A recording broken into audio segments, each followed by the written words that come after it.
AI is helping to build one of the largest, most sophisticated, and most aggressive systems within a democratic state. We usually see agents in tactical or assault teams, but behind the scenes, raids are driven by Silicon Valley algorithms. America's most well-funded law enforcement agency of all time is using next-generation technology like location tracking, facial recognition, and artificial intelligence. So far this year alone, ICE has spent extraordinary amounts of money on surveillance equipment and software. Donald Trump handed ICE a massive windfall in his One Big Beautiful Bill Act, making it America's highest-funded law enforcement agency with $85 billion to spend. Companies such as Palantir, Motorola, and Paragon Software help track and process data with extraordinary accuracy. Probably the most controversial thing that Palantir software is being used for right now, I would say, is for immigration enforcement with ICE and other organizations. Even activity on social media or simply being a friend of someone under investigation could place you within the system of suspects. If you've shared a political post or are simply friends with someone on social media who is under investigation, you could automatically end up in the system. Phone tracking, surveillance, and even license plate recognition. All of these capabilities are being powered by a single technology: artificial intelligence. So, how AI is enhancing ICE raids? Although today the Immigration and Customs Enforcement Service, better known by its acronym ICE, uses AI tools for its raids, it was not always this way. What once relied on informants, physical surveillance, and manual operations now depends on artificial intelligence capable of analyzing millions of data points in seconds. In addition, it can reconstruct life patterns and anticipate movements with a precision that would have been unthinkable at the beginning of the 21st century. The shift began with sustained investments in software and technological equipment. Reports from digital privacy organizations and federal data indicate that in 2025 alone, ICE allocated nearly $22 billion to data analysis tools and social media monitoring. In the 3 months prior to the November election, the agency signed $20 million in contracts for new phone hacking, surveillance, and forensics technologies that can be used to spy on and track down the people Trump has vowed to expel from the country. Resources have also been invested in mobile phone forensic extraction, facial recognition, and automatic license plate readers. These technologies reduce operational costs and increase efficiency. Some internal estimates suggest that the use of predictive analytics has reduced the time required to locate a target by approximately 35%. In addition, more than 70% of modern immigration investigations begin with data mining rather than physical surveillance. Behind this transformation lies collaboration with tech companies specializing in large-scale information analysis. For example, one of the most influential is Palantir Technologies, founded in 2003 in Silicon Valley. Predictive analytics tools like Palantir's pull together countless data points. They might use information from an electricity bill, a driver's license, or your social media activity. This company focuses on developing data integration and analysis platforms for governments, law enforcement agencies, and large corporations. Its systems allow the combination of disparate databases, visualization of relationship networks, and the generation of predictive models that guide operational decisions. Since 2010, Palantir has maintained continuous federal contracts and has received more than $113 million in recent funding to develop tools such as Elite, a system designed to optimize selection, detention, and deportation operations. ICE agents have a new high-tech way to zero in on neighborhoods to raid.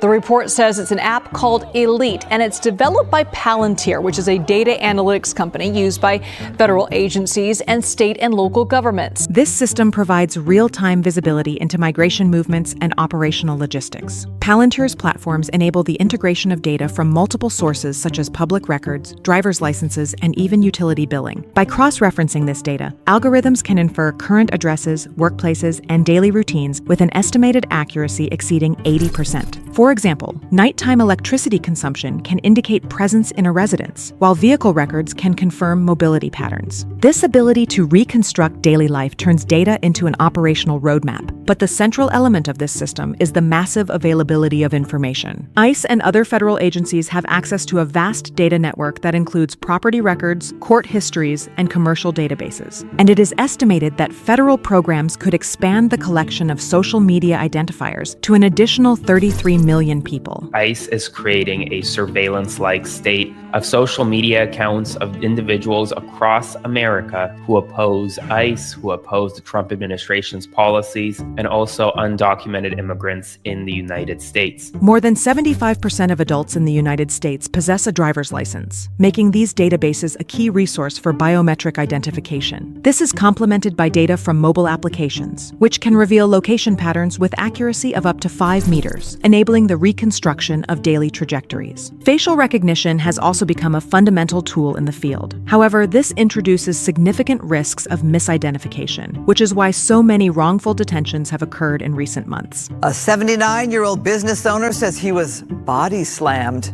and pinned to the ground by federal agents during an immigration raid despite being a U.S. citizen. Agents can use mobile devices to compare faces captured in real time with databases containing hundreds of millions of images, including driver's license photos and immigration records. These systems can identify a person in seconds, even in crowded environments. However, technical studies have shown that error rates can be up to 34% higher for dark-skinned individuals and up to 20% higher for women. Another key tool is automatic license plate readers, which capture vehicle plates, date, and location. If you drive there, automatic license plate readers can photograph your car and run it through a database of more than 20 billion scans. In seconds, they know where you live, where you work, everywhere your car has been in the last 30 days. ICE has access to more than 9 billion records, enabling the tracking of historical vehicle movements and reconstruction of mobility patterns with accuracy exceeding 90% in urban areas. For example, if a vehicle repeatedly appears at an address during nighttime hours, algorithms can infer that this location corresponds to the driver's residence. This type of analysis allows the identification of residences without direct surveillance. Mobile phone tracking adds another layer of surveillance. Cell tower simulators, known as stingrays, mimic cellular antennas and force nearby devices to connect to them. Once connected, they can collect unique identifiers, approximate location, and even call metadata. Although their objective is to locate specific devices, these systems can capture data from hundreds or thousands of phones within a radius of up to 8 kilometers in urban areas. There are cell site simulators, or so-called stingrays. Put simply, they are fake cell towers and cover whole neighborhoods.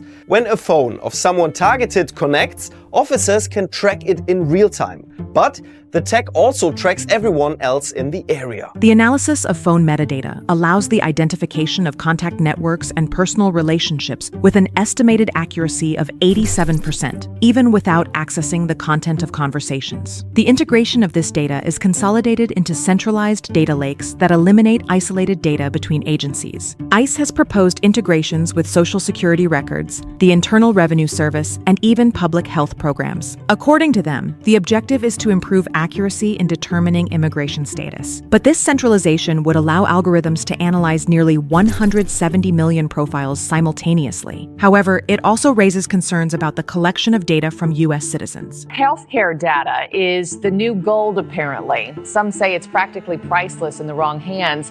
And today, the Trump administration is expected to meet with tech executives at the White House. Predictive systems represent the next step in this evolution. ICE uses algorithms that evaluate the probability that a person will miss an immigration hearing or change address without notification. These models consider variables such as attendance history, address changes, contact networks, and digital activity. They are estimated to predict absences with accuracy close to 80%, influencing decisions regarding preventive detention or electronic monitoring. But digital monitoring also affects U.S. citizens who interact with individuals under investigation, since algorithms may include them in analysis networks due to simple social proximity. But despite their effectiveness, artificial intelligence systems present significant risks. Algorithms may contain biases derived from incomplete or unrepresentative data, misclassify criminal records, or generate false positives in facial recognition with error rates of up to 24%. An algorithmic error during a raid can have serious consequences, including unjustified detentions. There was an uproar last month following the killings of Renee Good and Alex Preddy by immigration officers,